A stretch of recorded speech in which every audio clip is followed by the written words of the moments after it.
Good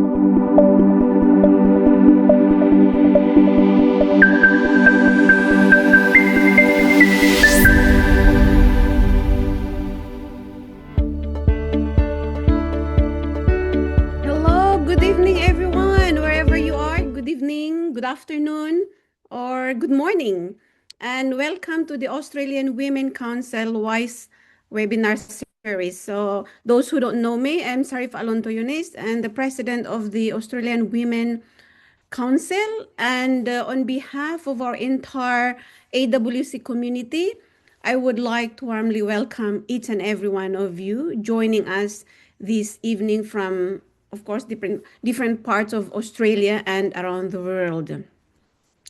And of course, thank you for taking the time to be here with us tonight. And at the Australian Women Council, we believe in our mission to educate, elevate, and empower women. Through initiatives such as our tonight WISE webinar series, we create also opportunities for learning, leadership development, meaningful conversations, and connection with remarkable women who are making a difference in their field, like Lauren Clemett tonight. And as many of you know, one of our core values is that leadership is not simply about achieving success for ourselves. It is about sharing our knowledge, lifting others up, and creating pathways for growth and opportunity.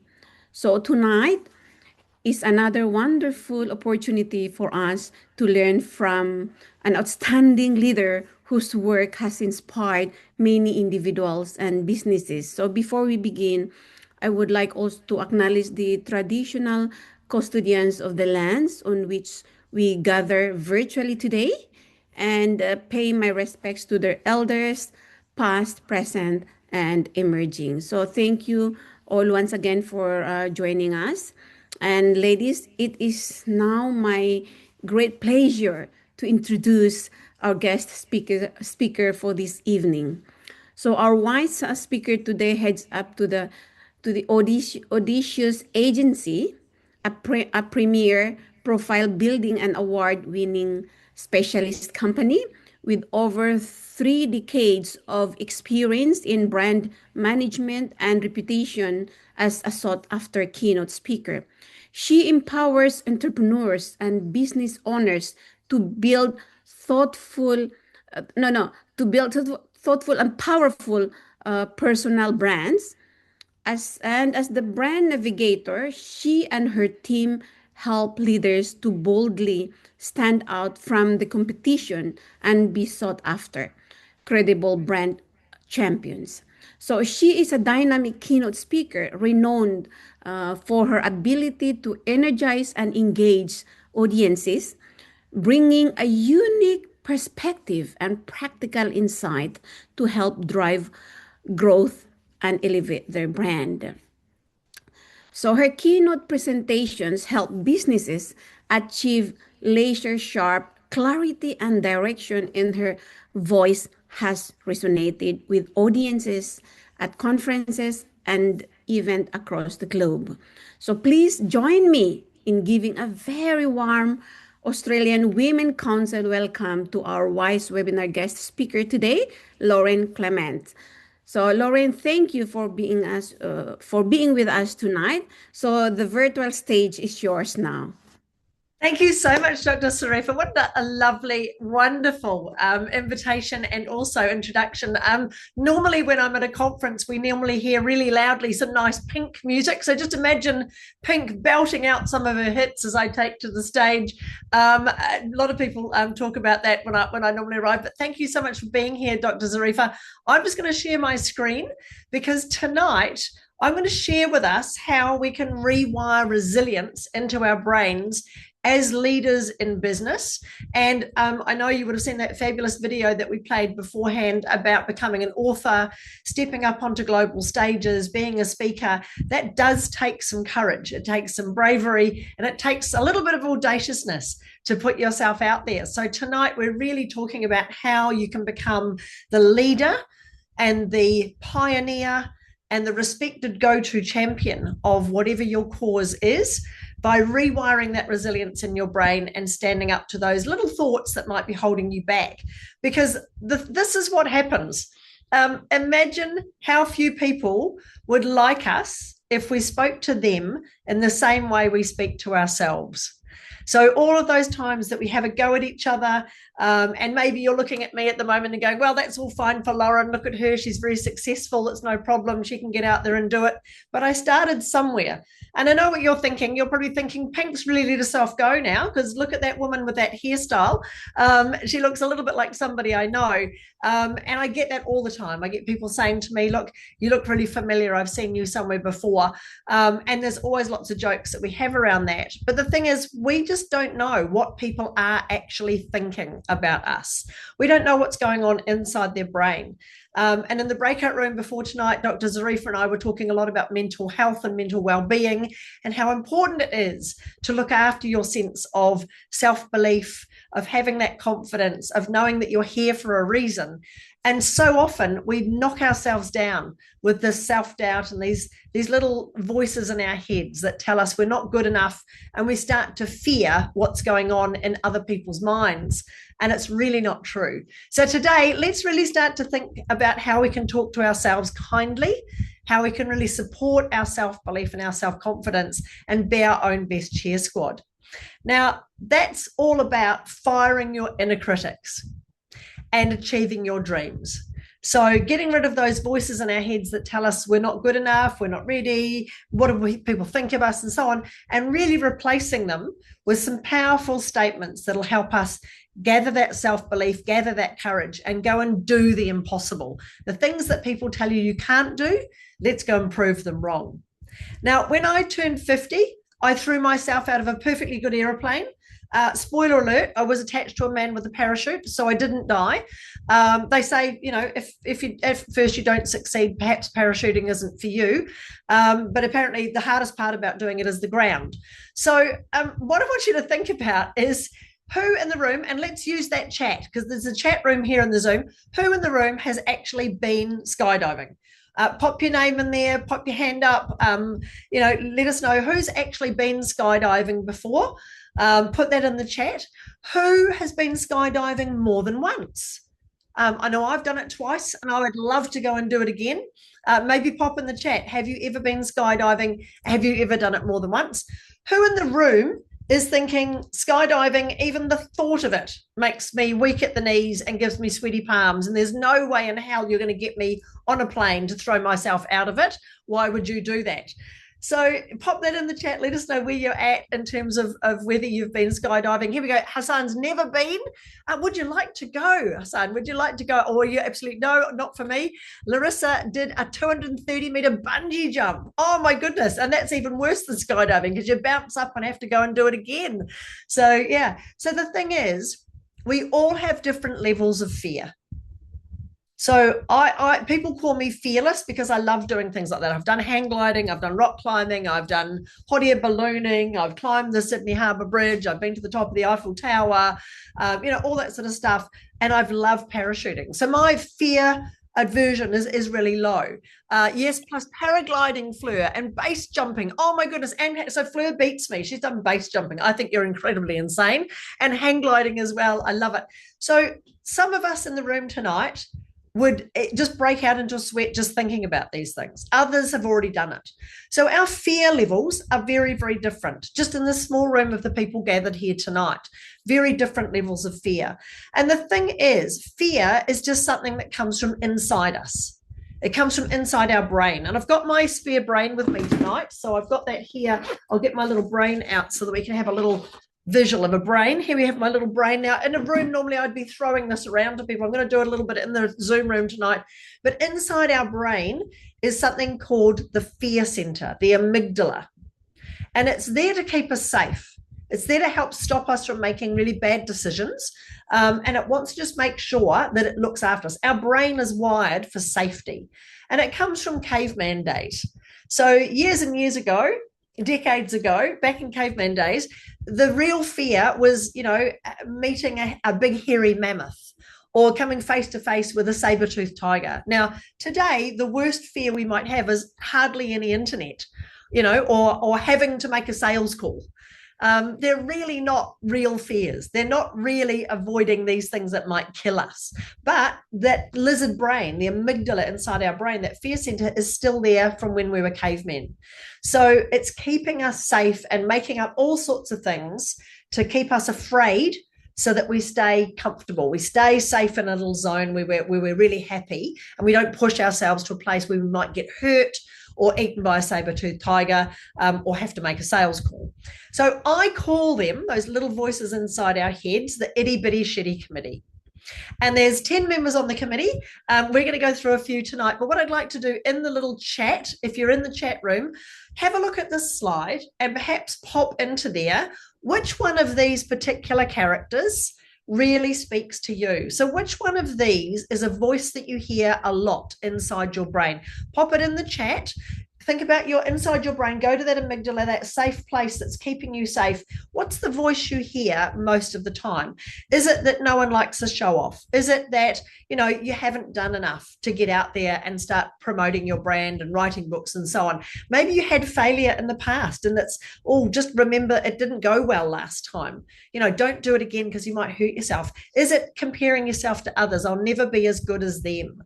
So if you could pop in the chat, and I will throw my brain at the moment to Samantha. Samantha, pop it in the chat. What's on the screen is the voice that you hear the most.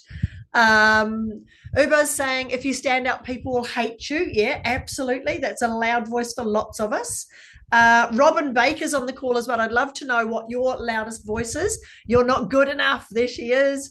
And Daisy saying you haven't done enough. I'm going to throw my brain next to Alana. Alana is saying no one likes to show off. Larissa says it's not perfect. Yeah, it's not perfect yet. Just wait till it's perfect. One of the team members, it might be the lovely human octopus that we know manages everything in the background for us here, is just say where it's safe and wait, it's not perfect. Dr. Saint Larry, if you're on the call, if you're able to, you're not driving anywhere, let us know what's going on in your brain. You'll never be as good as them, Samantha. Thank you very much for that. Let us know which one of those really stands out for you. So if I was in a live room, I'd be throwing my brain at you and you'd be catching it and reading these out and throwing them back to me. So thank you guys for being so honest and being so upfront with what really is your loudest itty bitty shitty committee in your brain that perhaps is holding you back from being amazing. So we're going to meet a couple of those members of the committee tonight. Don't worry, I'm here to keep you safe and to guide you through. And yeah, you're very jealous and envious and they'll sabotage you, all those things. Aren't we awful the way we talk to ourselves, Fleur? Absolutely. So let's meet the itty bitty shitty committee. At least tonight we're going to meet 4 of those members so that we can really start to think about how we can rewire resilience and start to think differently about ourselves and how capable we really are. So the first member I want to introduce you to tonight is the lovely Tallulah Poppy. And I've got my lovely tall poppy hat on here tonight. I'm not very tall. I'm only 5 foot nothing. So I don't make a very good tall poppy, but I can certainly be well and truly an imposter syndrome. Now, imposter syndrome is very, very full on here in Australia, New Zealand, a little bit in the UK. They don't have it overseas as much as here, but it is really that feeling of you're not good enough. She loves to paint pictures in your mind all the time, making up stories about how you aren't good enough. And she creates this worry all the time about stuff that will never happen. About 85 to 90% of the things you worry about actually never happen. And that's what she loves. Tallulah Poppy is always there to tell you, you're not good enough, don't even try. Now, I'm sitting at the small wooden desk of my country schoolhouse, and I'm really uncomfortable. I don't like what's going on. I don't understand what's going on, and I'm trying to make myself look really busy. I've got my head down. I'm looking at the sheets and the books in front of me, but it just looks like hieroglyphics. I'm not getting it. And I'm hoping the teacher will just ignore me because I'm looking like I'm busy. But suddenly a pair of shoes arrives at my desk. And the teacher makes eye contact with me. He crouches right down to look right in my eyes, and I can't avoid his gaze. And he says to me, Lauren, you're really not getting this reading and writing. I don't think you're going to be able to learn like the other children are. I think you've got word blindness. Now, that sounds like a really horrible thing for a teacher to say to a child, but he knew me really well. He knew anything you told me I couldn't do, I was going to damn well going to prove you wrong. So he really went out of his way to help me. He introduced me to the land of Narnia. And I love the books, The Lion, the Witch, and the Wardrobe, Prince Caspian, they're just my favorite stories. And I love these stories. And I read these books from cover to cover, and I fell in love with reading. And he gave me a book, a little notebook at the end of every day at school with 10 words written down. And I would look at those words and remember the shape of the word. And then when I got home, a member of my family, my sisters or my mum or my dad, would get the book and they would read those words out, and I would have to spell them back, remembering the shape of the word. And that's how I managed my dyslexia. And I still do to this day. Thank goodness we now today have Grammarly and spell checker and all these sorts of things. But back in the day, it was very much about remembering the shape of words so that you could remember how to spell them. And at the end of that 2-year period at school, when I left that school and went on into the big school in the city, my teacher, Mr. Higgins, and I've got it somewhere in a drawer in my office. I should get it out for these calls. I've still got this letter. And he wrote at the end of that letter, and I'm not going to read it because I'm dyslexic. I'm sure you can read the screen. Basically, if we had a class full of Laurens, there's no limit as to how far we could get. And that still gives me goosebumps today.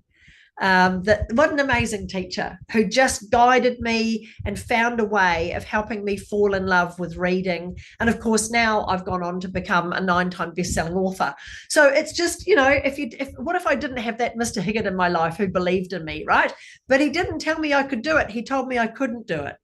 He knew that I needed to prove him wrong. He knew that it needed to be that way for me. So find your way to take the things that you're not particularly good at or you don't think you're good at, to turn them into your superpowers. Because I didn't know that at the time.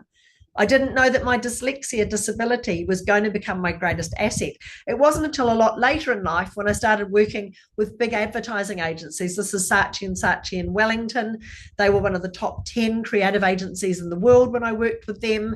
And I became a production manager. And all of a sudden, that ability that I had to see the shape of words and remember how to spell them became an incredible asset as a brand manager. I could remember the shape of the logos. I could tell you whether it was last year's logo, whether it had been stretched or it was the wrong color or the wrong tagline. I was like a little insurance policy. I was matching colors. I was making sure that everything that was produced by the agency was right and the brands were out there and they were being produced the right way. So it was an awesome, awesome ability. What I learned was that this is the science of neurobranding. This is how we create an image of ourselves in the minds of other people, just like Coca-Cola and Amazon and all these other brands. As human beings and as leaders, as thought leaders, as change makers, as business owners, we can create a picture of ourselves in the minds of others. But we've got to start with the picture we paint for ourselves. We've got to start with Tallulah Poppy and how she'll paint a picture of how we're not ready, we're not good enough. There's loads of people out there who are better than us. Just don't even bother. She'll paint those pictures very quickly for us. We need to paint something else. So I'm going to give us a little test, if you don't mind, just a quick test. If you're making notes, put your pens down. I want you just to focus for a moment on the screen. I'm going to give you 2 words to concentrate on. And after I've given you those 2 words, I want you to let your brain paint a picture. Just do what it normally does. And then I'm going to do a test after that. Okay, so 2 words, have a little think, and then I'll ask you some questions. Are you ready? The 2 words I want you to think about are bacon and eggs. Bacon and eggs. Now, chances are your brain painted something a little bit like this. Who painted fried eggs in the room? If you want to put a hand up or pop it in the chat, what did you see? Were they fried? Were they scrambled? Maybe you were in a cafe. Was it an omelette? Who saw a pig and a chicken? Did anyone see a pig and a chicken? I'd really like to know if anybody saw that, because that's the origin story. Who ordered the bacon and eggs? Just amazing what people will see in their brains. The thing is, I didn't ask you anything. I didn't ask you to cook them. I didn't ask you for the origin story. I just gave you the two words bacon and eggs. And in a millisecond, your brain painted a picture of the outcome you wanted, the type of eggs you liked, being in a cafe, maybe having a newspaper. I know Dr. San probably painted the picture of Dr. Sarifa making them for him, delivering the coffee, the newspaper, the slippers, so your brain will paint the picture of what you most want to see. And that might be that you wanted the origin story. Maybe you don't eat meat and you saw a completely vegetarian option. So your brain is amazing. It is so quick to paint pictures. So if you let Tallulah Poppy rule the roost and constantly tell you you're not good enough, guess what? That's what you'll start to believe. That's what will happen when you're putting yourself out there, when you're going for grants, or you're putting yourself up for awards, or you're going after a client or a speaking opportunity. You'll have that little voice in your head that you're not good enough. And that confidence, that lack of confidence will come through when you're presenting. And it's really hard to choose somebody when you're not confident in yourself. Yeah, people want to feel that confidence from you. So let's reframe Tallulah Poppy, shall we? Let's kick her out of your brain and replace her with a big, bold, brilliant board. So there's a really simple process for this. It's called BOLD, B-O-L-D. And the process is the same for every one of these characters. Breathe, observe, look, and do it. So first off with Tallulah Poppy, let's just breathe in through the nose, out through the mouth. And just settle for a moment away from that fear of not being good enough. Stop listening to that voice and start to think, well, success isn't what we do, it's who we are. It's not about the big house or the car or the shiny trophies or the books and so on. It's not about that. It's about who you are for other people. It's about how you make a difference in other people's lives.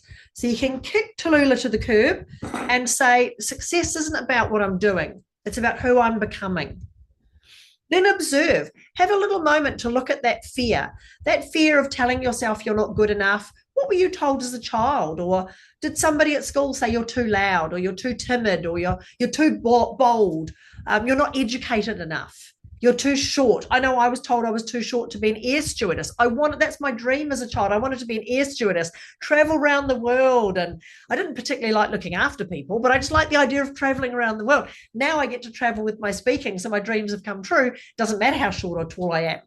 So what are you playing down about yourself or dialing down about yourself to fit in with other people and with their expectation about you? Just observe where that fear is coming from, that feeling of not being good enough. And then start to look for the evidence. What have you already overcome? And who have you motivated in your life that has already got you to where you are?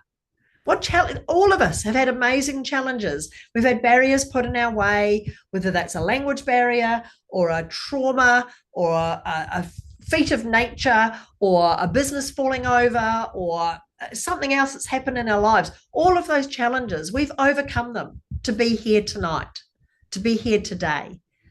So you have gone around or over or through something in the past. There's evidence that you are good enough. You are ready. You've done enough. You absolutely are enough. There's evidence there. And the last thing of bold is do the thing. Yeah. Paint a picture of your dreams. Now, I'm a very visual learner, and I have mood boards and I have goal boards and dream boards, and I've got things like next to my desk is one of these, which is a little mind map that I mapped out ages ago with my goals on it. Get really visual with it, and it's up to you whether you want to draw it or use Canva, or whether you want to go and get magazines and cut it out. Who in the court, let's put it in the chat box, who's got a dream board? Who visualizes their goals and puts them out there? Because I know a lot of people go, oh, a few hands come out, it's awesome. a lot of people go, oh no, it's all a bit woo-woo. I'm a business person. I don't need a dream board. I tell you what, every time I've built a dream board and put stuff on there, amazing stuff has happened. Because if you don't paint a picture of your dreams, guess what? Tallulah will paint a picture of your failures. So what's your big picture? What's the big picture for you and your life? What are you here to do? Who's part of your future? Who do you want to be around you? Because life is too short to be with horrible people. You want to surround yourself with positive people who uplift you. So who do you want to be in your picture? Who do you want to be part of that dream? And what is that picture you're going to dream? Start to get really visual with it. Now, I'm going to share with you a quick story of someone who really beat imposter syndrome. She absolutely kicked Tiffany to the curb. This is the lovely Angela Dion, and I met her at a business conference, and I was talking all about awards on stage, and afterwards she came up to me and she said, I really like the idea of entering awards. I've got a brand new product. It was a breastfeeding product that she'd created. She said, but I've only sold like 50. I don't think I'm ready for awards yet. I haven't done enough. I'm not good enough. I don't think I'm ready. And I had a conversation with her and I said, well, you do realize 90% of awards out there don't even ask you for financial information. 90%. Most of them want to know, what is the problem you're solving? How are you doing it in an innovative or impactful or different way? And what is the outcome of that? How can you change the world with that? Even if you haven't got there yet, even if you've only sold 50 products, what is the opportunity? If you extrapolate that out, what could this be an impact for? So she came with us to New York year before last. She won a Bronze International Stevie Award for Best New Product of the Year up against Google. Google won the gold.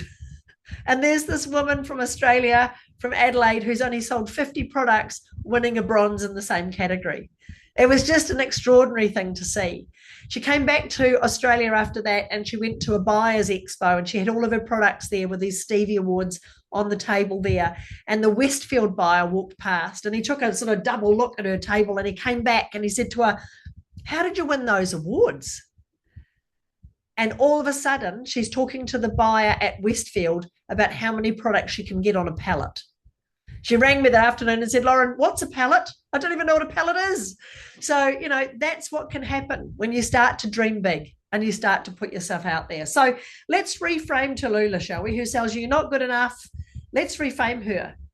Here's a little saying that will help you rewire that resilience. Next time you have those little voices in your head, Tallulah Poppy coming out there, you can say to yourself, I can shrink to fit in, or I can stand out and win.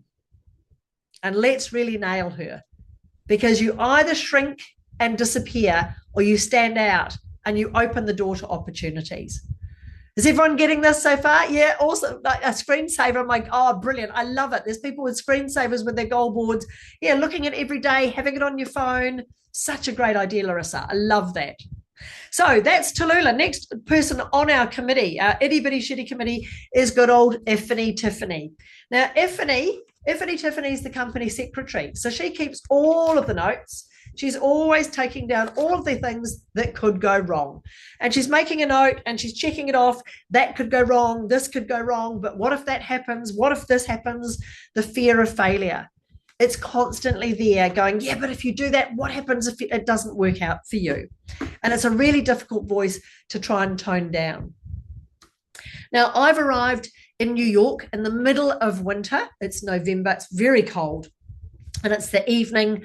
We've gone from the airport to the subway and we've come up out of that subway with our bags and it's cold and we're all rugged up in our jackets and we're walking through the streets in Times Square and everybody around us has their winter jackets on, but on top of their jackets, they've got medals around their necks.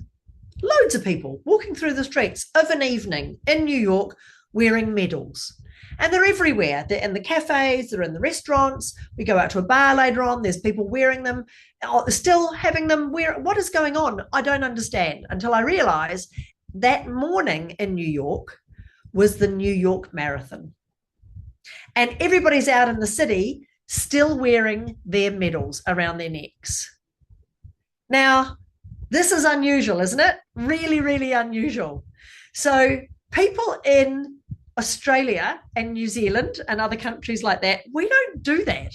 I know this because my husband's run a couple of marathons, and I play a bit of pickleball, and it happens as well. They give out medals and so on. But I know when my husband won a marathon, he got the medal, he got a photograph.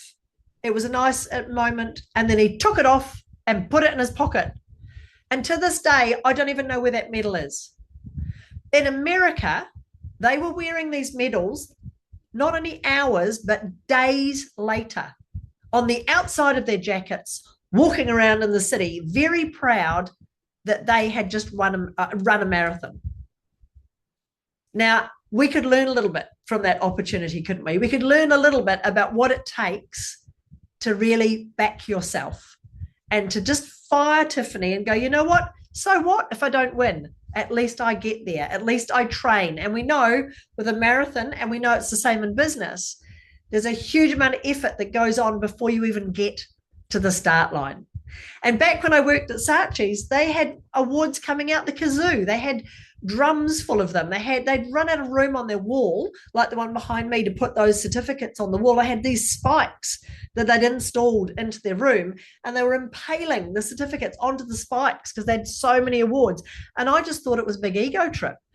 So by the time I got to thinking about awards, it took me a lot to overcome that. But what if I don't win? What if I put myself up for something and I don't win? This is back in 2017 when I won a gold for Entrepreneur of the Year at the Stevie Awards in New York.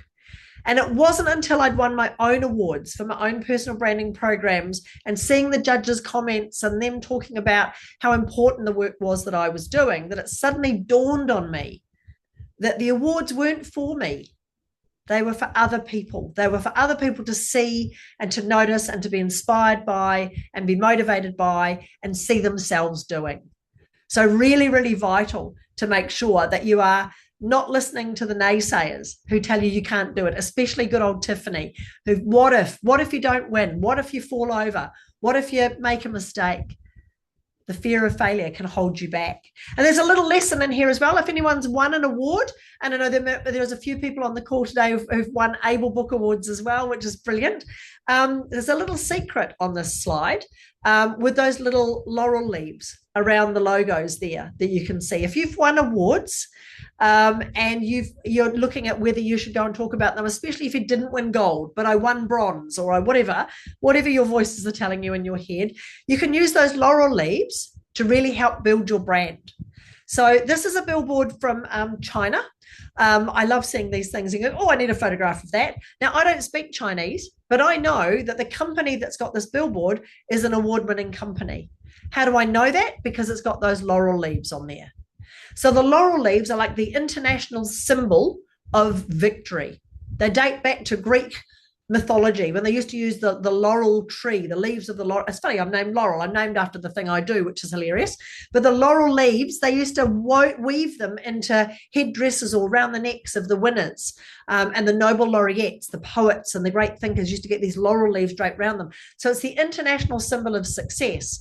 So I've become addicted to awards now because I can see what it does for people's mindsets and for, making sure that they're getting themselves out there, regardless of the outcome of the award. You put laurel leaves around it that you're an official entrant in the Able Book Awards. Doesn't matter what happens as long as you're getting out there and promoting it.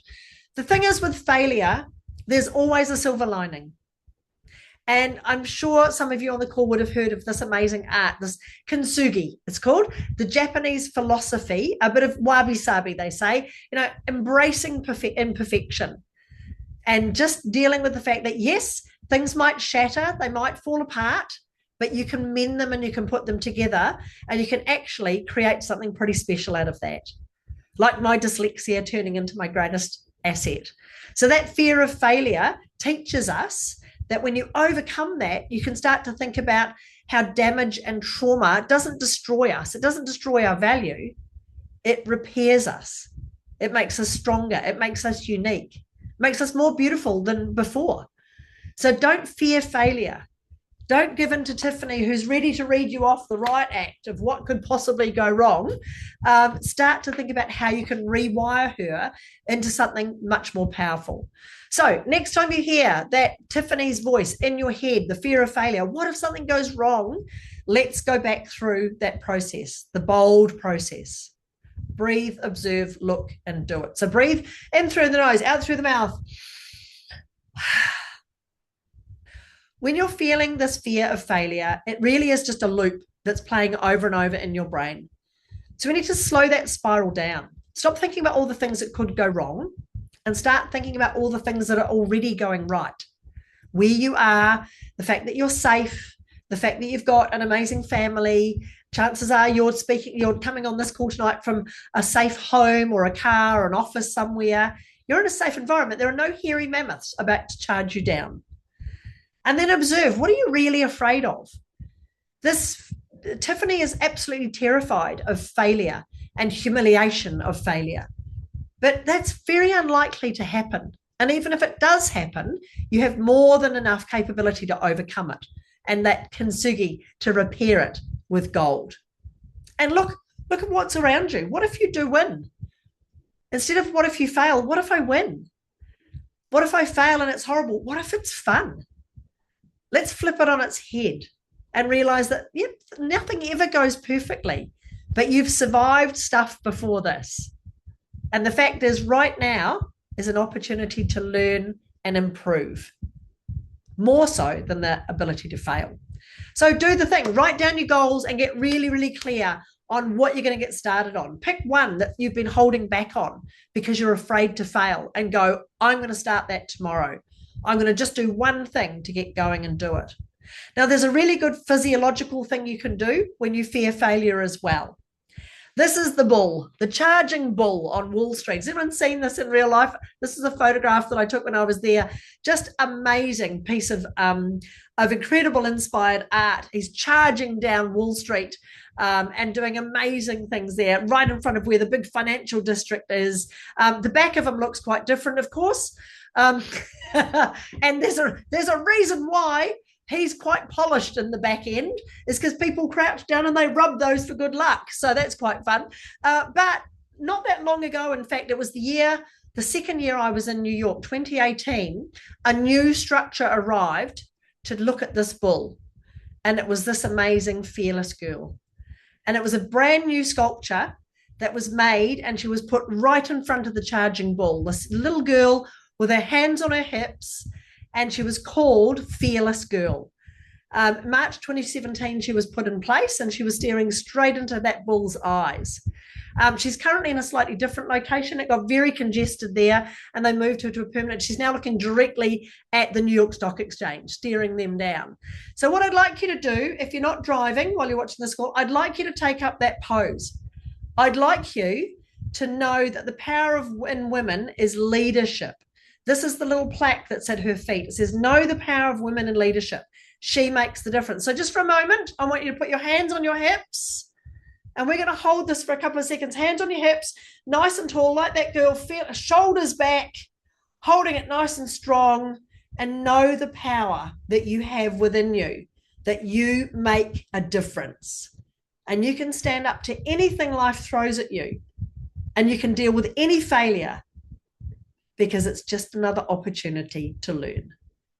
Cool. That feels good, yeah? So if you're ever in that worry with Tiffany, just jump into that Superman pose, that Supergirl pose, and say to yourself, worry is friction. Action creates conviction. Take a little step. Get that pose and then go and do it. That little step that'll overcome how fearful you might be. So next on our committee is the lovely Professor Crastinator. I'm going to put my little eyes on now. It's Professor Crastinator. So Professor Crastinator is all about analysis paralysis. And I know a few of you at the start were saying this is the one that you worry about. That needs to be perfect. It needs to be perfect. Before I do anything, it needs to be perfect. And that's not gin that I'm drinking. So, right. When I learned to drive, I learned on a red Massey Ferguson tractor. And I'm 13 years old, and I'm sitting in this tractor, driving this clunky thing along. It's a 1964 Massey Ferguson. It's a clunky old thing, very noisy, clunking along. But I'm not going at 5 miles an hour like the tractor's actually going. In my head, I'm Nelson Piquet. I'm a Formula One driver, and I am absolutely motoring around in this tractor. Now, I got to tell you, my dad didn't like me learning on a tractor, but it was the safest thing to do because there's all these big paddocks and not much to hit into. But I think I found every single brand new sapling that they planted at the camp where I lived because I used to mow them over by accident in the tractor. And mum and dad then said, look, I think probably in order to be safer, you need to properly learn. So we're going to pop you in a car and we're going to give you proper driving lessons. Now, the first time that happened and I got behind the wheel of a car, oh my goodness, my palms were sweaty, my forehead was sweaty. I was looking at the front of the bonnet, I'm looking at the row, I'm looking at everything. I'm not sure what I'm doing. And I'm gripping the steering wheel. Can you remember when you first learned to drive? How you're just looking at every single thing that's going on. You're putting the clutch in, you're changing gear. Yes, I learned in an old car. You're looking around, you're looking in your mirrors, you're using everything in the car, you're making sure you're doing everything right. But not long after that, as soon as I got my license and I got my own car, all of a sudden, this was me. I became the Stig. And all of a sudden, I was too cool for school, man. And I used to drive myself to school. I took spins in the car at lunchtime. Just crazy stuff, right? All of a sudden, I'm way more fearless. And now I just get in the car and I drive and don't even think about what it takes to drive. It's more about where you're going, right? So I've got a red Maserati that I drive in, a good old Mazda, my Maserati, and I love zooming around in that. It's funny, actually. I was there the other day filling up with petrol, and there was KFC right opposite. And I was standing there filling up the car thinking, why does Colonel Sanders have such a small stick figure body? If you look at the logo and you look at it that way, you'll never see it any other way, will you? It used to be a tie, but now it's definitely a stick figure body that Colonel Sanders has, which is very weird, with a very ginormous head. But the thing is, when you're learning to drive, you're thinking about every little thing. You're thinking about using the indicators. Who's either driving at the moment or drove recently in the car? Anyone drove? How often did you use the indicator? Can you remember how many times you used it? If you're driving a BMW, I understand you don't know what an indicator is. It's that little stalk on the side of the steering column that tells people where you're going. But BMW drivers don't know that exists. So thing is, we don't even remember now doing these things. We simply get in a car and we drive somewhere because it's been years since we learned how to drive. And we don't even think about it. It just becomes automatic to us. So if you think about perfection, it really doesn't exist because it's something you have to learn. And I'm sure some of you have already seen this before. It's called the quadrant of learning. We start in unconscious incompetence up in that top left-hand corner. We don't know what we don't know. So the minute I got onto that tractor, I had no idea what I was doing. I was unconscious of my incompetence. I just knew I wanted to drive. And all of a sudden, when mum and dad put me in the car and made me think about what I was doing, I was suddenly very conscious of my incompetence. I moved down the bottom, conscious of what I didn't know. Oh my goodness, there's so much to think about. The mirrors, the road, the steering wheel, 10 to 2, the gearbox, the indicators, all the stuff I didn't know about. Very, very aware of the stuff you're incompetent about. Then after a little while of driving, and when I got my own car, I suddenly moved into conscious competence. So now I knew what I was doing. I was still aware of it. I'm driving my car. I'm looking around. I'm doing these things when I'm first starting to drive, but I'm a bit more competent now. And I'm conscious that I've got a bit of competence and I can do it and I'm okay. Now, at age 58, I've been driving for 40 something years.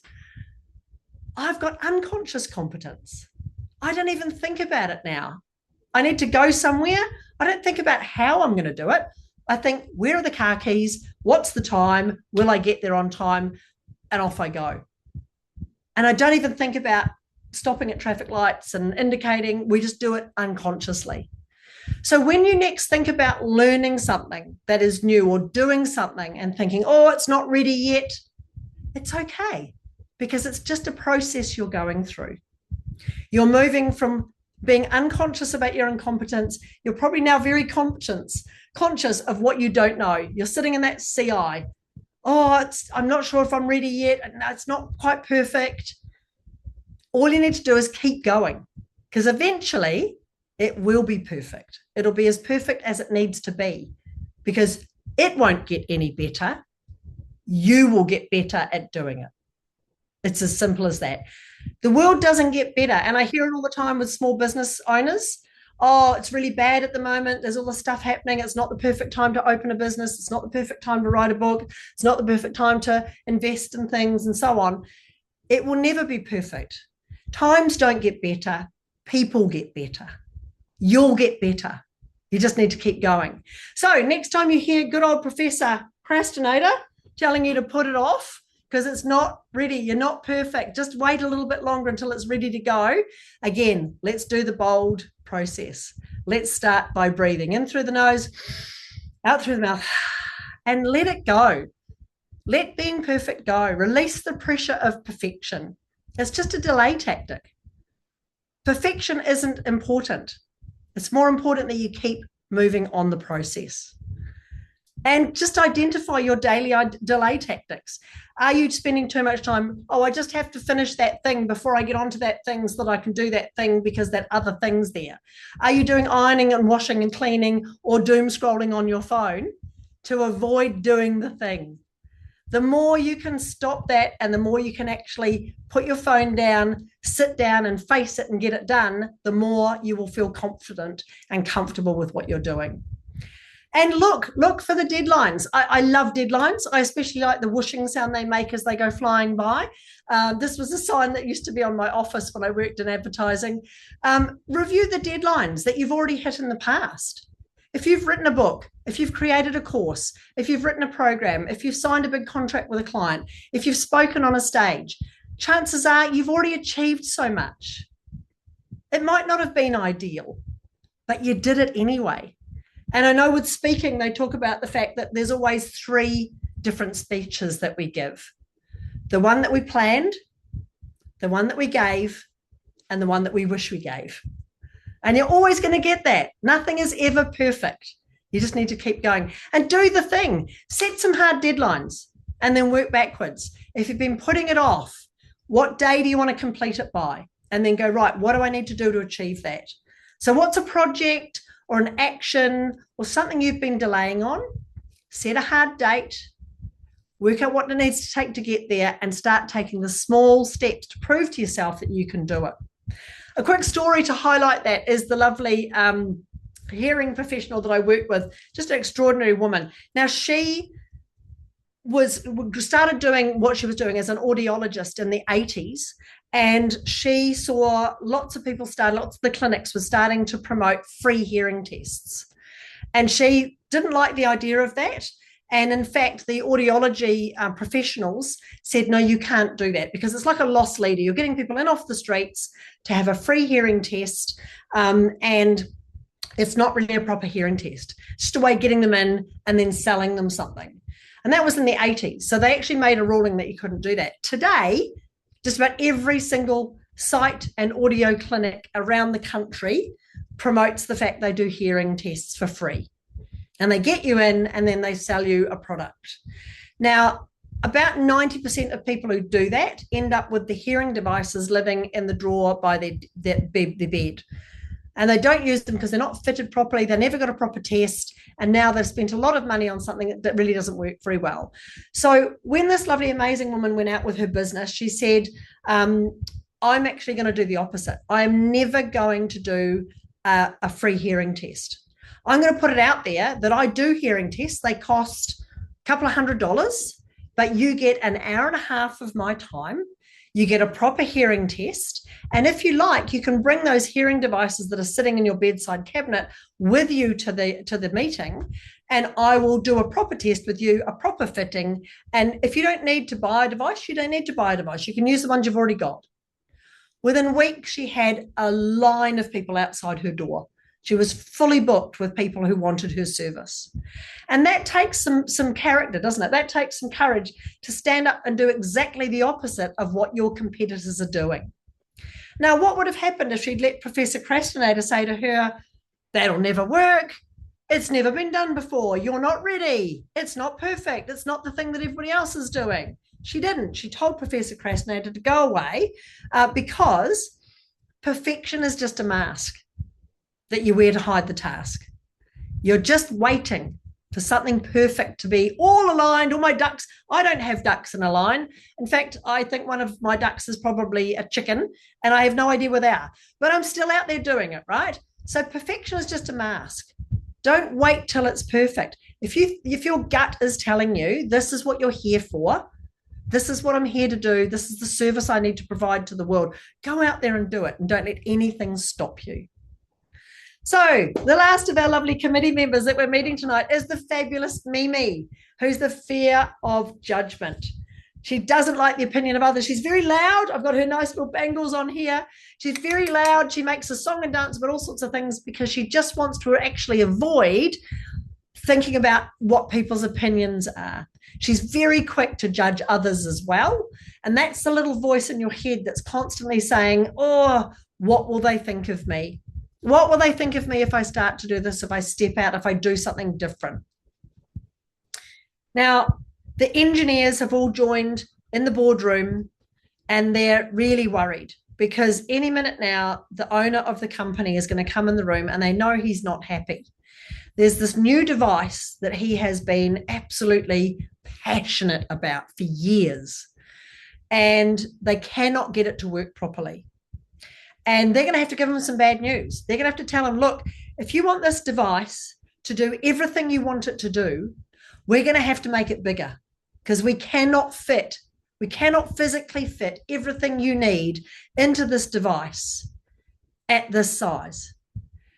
Steve walks in the room and he can see the look on the engineers' faces, and he already starts to shake his head.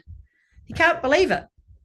Can't believe they're telling him this. After all these years of trying to make this thing work, they're here again saying, Steve, we have to make it bigger. And one white-coated clad boffin pipes up and he says, it's impossible, Steve. It can't be done.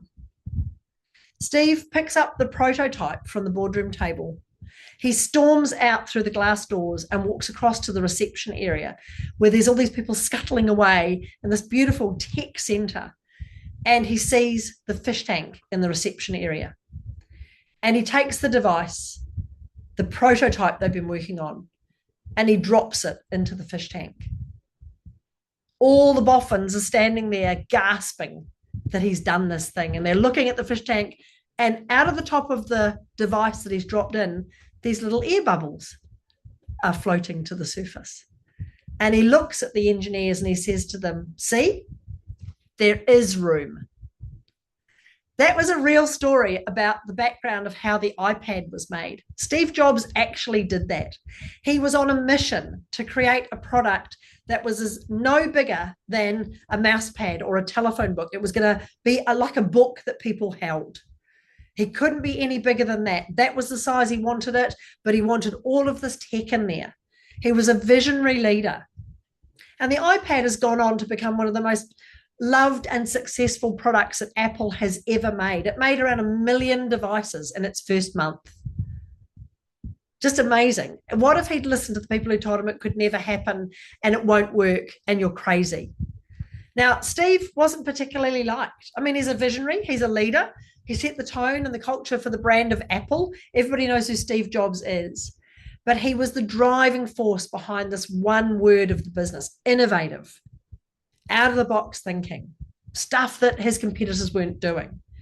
So if you want to be the visionary behind your brand, if you want to be the standout leader that creates an impact, you're going to have to get over worrying about what other people think of you. You're going to have to start thinking more about what you think of you than what the naysayers are thinking and what they might be saying about you. There's a couple of brands that have used this and I've loved them for it. They've been amazing. Some of the brands I've created over the years. This is sort of Nicara photography. Now, photography is an incredibly competitive space. There's loads of photographers out there. You really need to carve a niche. And of course, with AI and with, Canva and all these things, there's lots of photographers really struggling with where they find themselves in that world. Nicara is a Sanskrit word, and it means memories. And you can see in there, you've got a little forget-me-not flower on top of the eye, which is actually a symbol for the dementia industry and the Dementia Association. And at the end of the A, you've got a camera there, of course. Now, this particular amazing woman set up her business specifically to talk about creating treasured memories. So Nakara means to be treasured. The camera icon makes it look like it's obvious what she does, but the forget-me-not flower is on there. And her whole brand is about standing out and being different and creating memories. So all she does with her photography is family portraits. She includes your dogs or your cats or your kittens. She'll go and spend a day with you at your home, and she'll really capture your character and make suggestions about your posing and where you should be, because she wants her photos of you to be the sorts of things that you hand down and pass on from family member to family member. So she created a brand that's different and that stands out. And lots of people said to her, you need to have something about photography in your name. And she went, no, I don't. I need to be Nakara. I need to create memories for people. And she stood out and she was different. Then there's the lovely Karma, and she's a yoga instructor. And again, very competitive space. Lots of people in this space that do the same thing. How do you stand out? She used to have branded on her name, and that was all down to her. We came up with a different name, and the name was Karma, Qalma. It's an interesting spelling. When you hear it, it sounds like karma, as in I create a calmer environment for people. And also that little lovely logo looks a little bit like a yoga pose, could be a drop of water, could be a flame, all these lovely messages in it. And she really is, when this lovely woman walks into a room, everybody is calm. She walks in like a floating swan. She's just amazing, but she creates a sense of calm. So again, all the naysayers, it doesn't say yoga.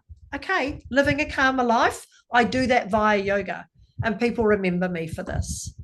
And the other one here is lovely Gindabara. And Gindabara is an amazing resort on Cuchimudlo Island, just off of the Brisbane coast.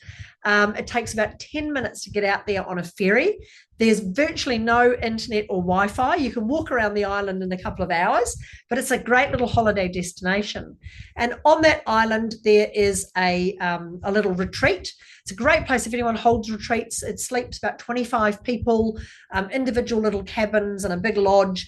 There's a basket at the door that you put your devices in, your phones and so on, so you don't touch your phone when you're there, and you spend time getting to know each other.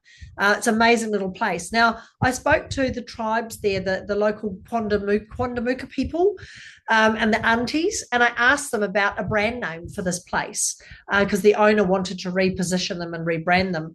And I went to the University of Queensland, and I found the Quandamuka dictionary, and I looked at all the different language that they had, and I came up with the brand name, and I checked with them, and I rang the aunties, and I said, is it okay to call it this? And they said, yep, that absolutely works and it's fine. And it's a bit different. Yeah, it's an Aboriginal name. And the story goes that on that island, that's where they used to take the children to teach them the language when they weren't allowed to speak their language. So they would whisper it between themselves and the children. They'd draw diagrams in the sand and then scrub them out so no one knew they were teaching them the language. It's a horrible background to it, but amazing how they preserved that. And the word Barra means place of, and the word Ginda means laughter. So Gindabara is the place of laughter. And that little logo at the top, those half circles in red with the dot in the middle, that's the Quandamuka people's symbol for meeting place. So this amazing brand all came about because the woman who ran this particular retreat on Cuchimudlo Island wanted something different. She wanted something that stood out. She wanted something, and all the locals couldn't quite understand. They didn't know how to say it. They didn't know the story, but now everybody knows it. They love the story behind it. They love the brand, and everybody loves the place. So that fear of judgment that you have, what will they think of you next time you're doing something a little bit different? You're challenging the status quo. Let's just put that to bed, shall we? Let's use that same bold technique to get rid of Mimi and put her in her place. So breathe in through the nose, out through the mouth. The fear of people's opinion of you really is just a distraction. It's about your concerns about how other people perceive you. Again, you need to let that go. It's not about what other people think about you. It's about what you think about you. So who are you trying to impress? Is it really important that they are impressed by you, or is it more important that you make an impact? So who is your community? Who are your tribe? Who are your friends and followers and family members who support you? Realize that your need to impress them isn't as important as the need to make an impact that you can be proud of. And then look for your purpose. Does your purpose matter more than the opinion of others? Probably. So make sure you get out there and make an impact. And actions speak way louder than words anyway. So focus on the work that matters. Yes, be considerate and don't be blimmin' obnoxious. That's not what I'm suggesting. You have to be aware of other people's feelings, but you have to get on and take action because results really do speak for you. The Namata Verma story is a lovely one. She, again, very, very new business. She'd only started about 3 months before we went to New York, and yet here she was on their stage. Excuse me, guys. Drink of water.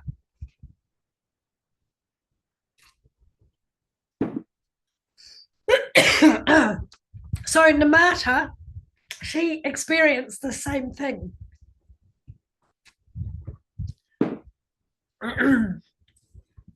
So she really worried that her sense of worth was going to be measured by her success at the awards.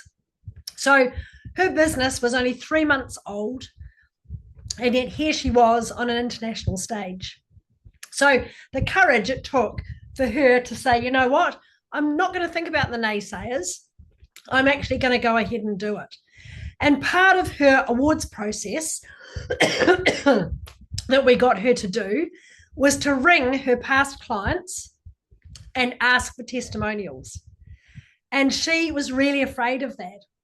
So she said, what if I ring them and they all say to me, no, you were horrible. I didn't like working with you.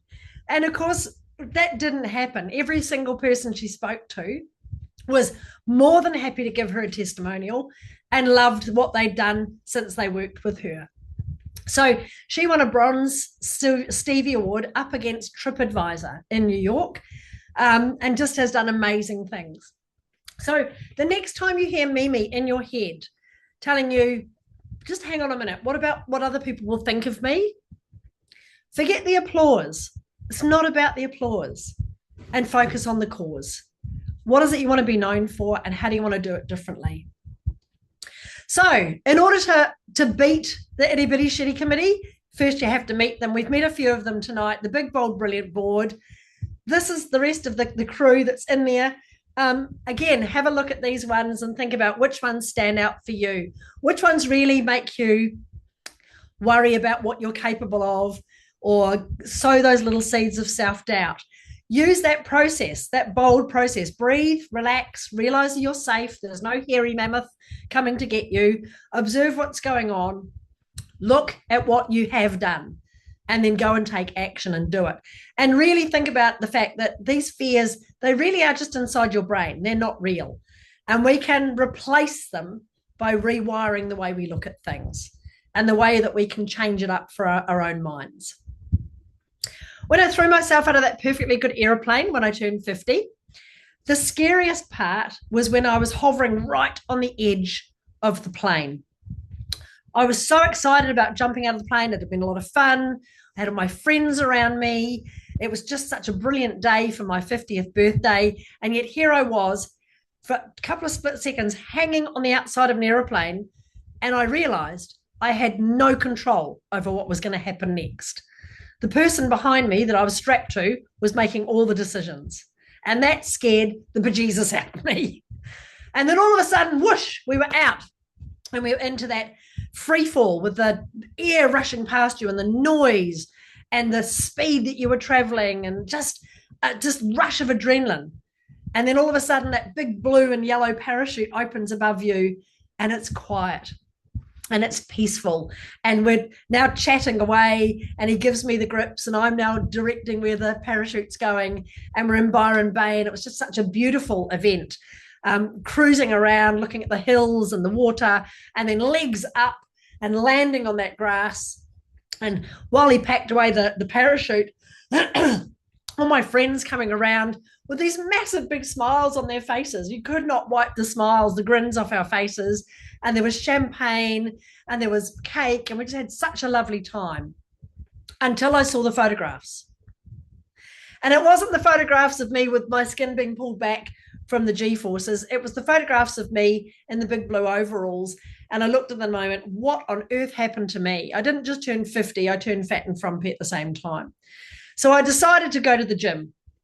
So, and it wasn't for this guy, although there was a trainer there. And I'm on this machine at the gym, just getting used to what I should be doing. I haven't been in the gym for forever, and I just don't know what I'm doing. I'm feeling very uncomfortable. And I'm on the chest press machine, this thing that does this, whatever that is. And I'm not sure if I'm doing it right. So I catch the eye of the trainer who's over in the corner talking to the beautiful people, and he makes his way over to the fat, fumpy 50-year-old. And I said to him, look, I want to make sure I'm doing this right. Whereabouts on this machine, I think it's the chest press, but where should my hands be?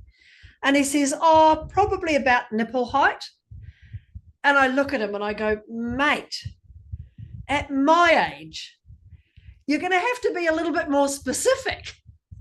And I realized that is not the gym for me. I need to go somewhere else. So I went and joined F45. And F45 is group training. I've always been a bit more of a team sports person. I love being around a group of big people. And I still looked at it and I went, oh my goodness, there's box jump burpees, there's pull-ups, there's all these. How are these people doing this? I don't know if I can do that, but I went. I turned up at 6 o'clock. I went and I sweated and I learned and I picked up weights and I started working out. And I went back day after day after day. And after a while, I noticed a difference and I got fitter and I got healthier and I lost a bit of weight and I learned a lot about what you eat and how you exercise. But I went to the gym on a regular basis, 4, 5, 6, sometimes every day of the week. I was in the gym for 45 minutes every morning, 6:30, making sure that my mindset was there and I was working out. And eventually I got convinced to do this. And I stood on a stage in an itsy bitsy bikini in a bodybuilding competition. Now, the thing is with this image is that didn't take 5 minutes. That didn't take 5 months. That took 5 years. I'm 50 in the first photograph and 55 in the last one. So this is the thing. When you're building a brand, when you're building a business, when you're becoming a thought leader, when you are starting your journey to build your profile, you have to put in the reps. It's not something that happens overnight. And all of these little voices in our heads will keep coming back to us if we don't start to believe in ourselves. Building a strong brand is like building a strong body. You just need to put in the reps. It's going to be hard. It's going to be tough at times, but just keep going. You will get better and you'll look back at yourself and you'll realize how far you've come. Now, there is a little quiz that you can do if you want to scan the QR code. I can put the link into the chat as well in a minute. But you can do a quiz and it helps you understand who your loudest committee member is and how to defeat them. And you can get a download at the end of that, again, with more how to reframe and how to make sure that you're reframing that. There is a book as well, and I will put the link into the chat as well, so you can grab hold of the book if you want. There's a reframe sheet that you can print off and put on the wall so that next time your itty bitty shitty committee is telling you can't do it, you're going to fail, it's not ready, it's not perfect, what will other people think of you? You can reframe that straight away. And you can rewire resilience. So thank you very much for having me here to share that with you. I've been your brand navigator tonight, and you guys have been awesome. Thank you very much for listening. Thank you, thank you, thank you so much, Lauren. And what an insightful, practical, and inspiring presentation. Do not shrink in to fit in. You need to stand out there and be bold. So that's really, really like it's sticking in my head, you know. And as you said, perfect time does not exist or they don't come. Just do it. Yeah. You know? And our fear is our number one enemy. So just do it, be bold. So I'm sure everyone joining us tonight has gained valuable knowledge, ideas, and strategies that you can immediately apply in your personal and professional lives. So thank you for sharing not only your expertise, but also your wisdom and passion. So we are incredibly grateful for your generosity and your willingness to invest your time in empowering our community of women. And now, if it's okay with you, maybe we can have one or two questions if anybody wants to ask any question. So please, either you can raise your hand or give a sign, and we will unmute you. So we can start now. If anybody wants to ask a question, you're most welcome. Thank you so much, Zarifa. I've really enjoyed sharing that with you. Some of those characters got their first outing tonight. So I've been putting together all the different characters and the stories around them. And I love sharing the examples of people who didn't listen to those little voices in their head, and they've got out there and they did it. I've put links in the chat as well, guys, to the quiz and also the book. If you wanted to get yourself a book, then please go for it. You're welcome to do that. But yeah, I love also, Zarifa, that it's, shrink to fit in or stand out and win. That's sort of an overarching one for everything that we do. But it doesn't take much, does it? Just to reframe it in our minds that we can either let fear hold us back or we can use it as a superpower to go forwards and do amazing things. Yeah, thank you so much. I think no one asked question, but I will ask one question maybe. One thing. Lauren, can you share a personal experience where you had to consciously rewire your own resilience, and what was the most important lesson you learned from that journey? Yeah, I love it. Goodness me, there's probably lots and lots of opportunities in my past. I know years ago I used to sell timeshare, which is a really weird thing to think about. I was living in England.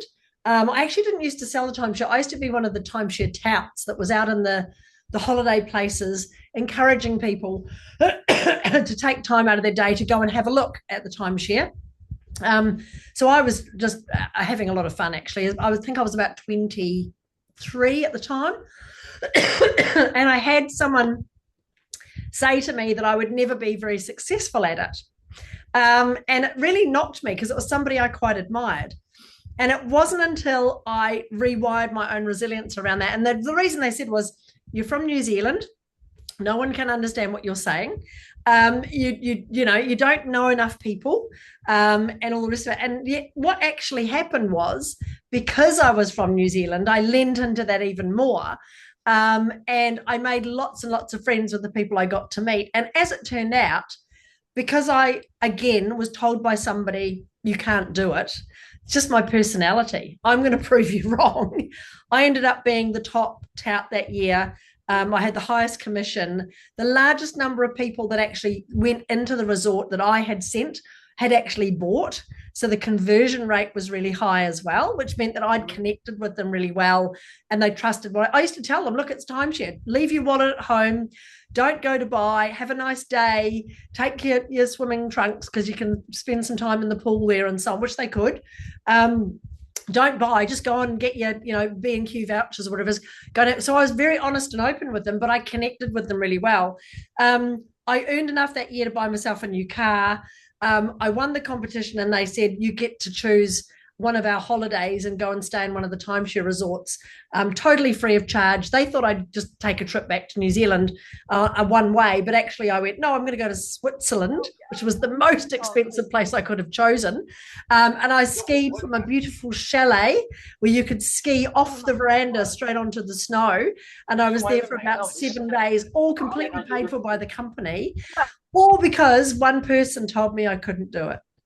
So yeah, for me, it's really easy, Zarifa. I've got that crazy wiring that the minute you tell me I can't do it, I'm damn well going to prove you wrong, and I'm going to do it in style. Well, thank you so much, Lauren.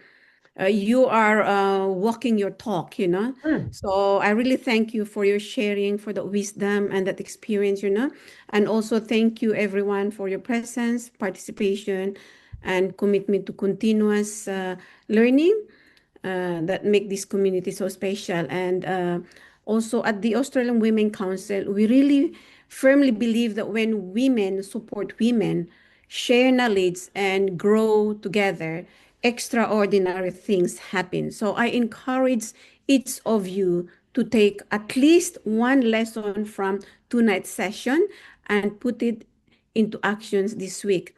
So knowledge become powerful when it is applied. And I Mm. encourage each one of you to take one lesson from tonight's session and put it into action.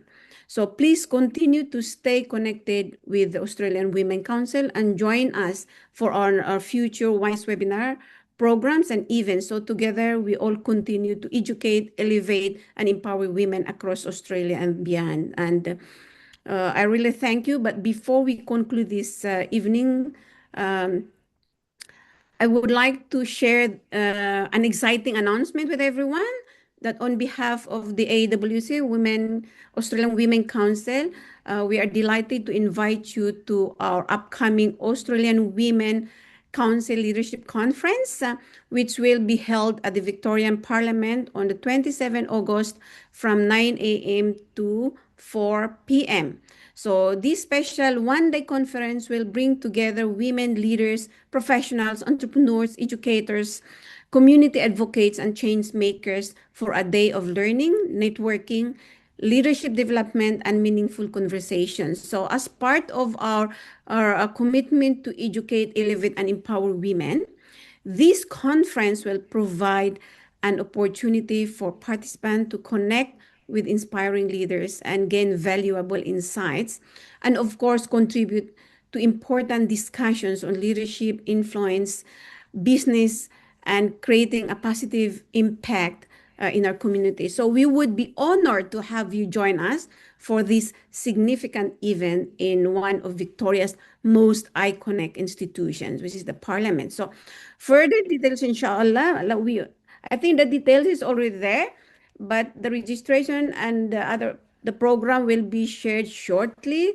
through our Australian Women Council channels. So we will be emailing you or keeping in touch with you. So yeah, so may you all have a very, very wonderful evening ahead. So take care, stay inspired, and we look forward to seeing you at our next webinar. And once again, thank you so much, Lauren, and to each and every one of you. I really thank you from the bottom of my heart. Thank you and good night.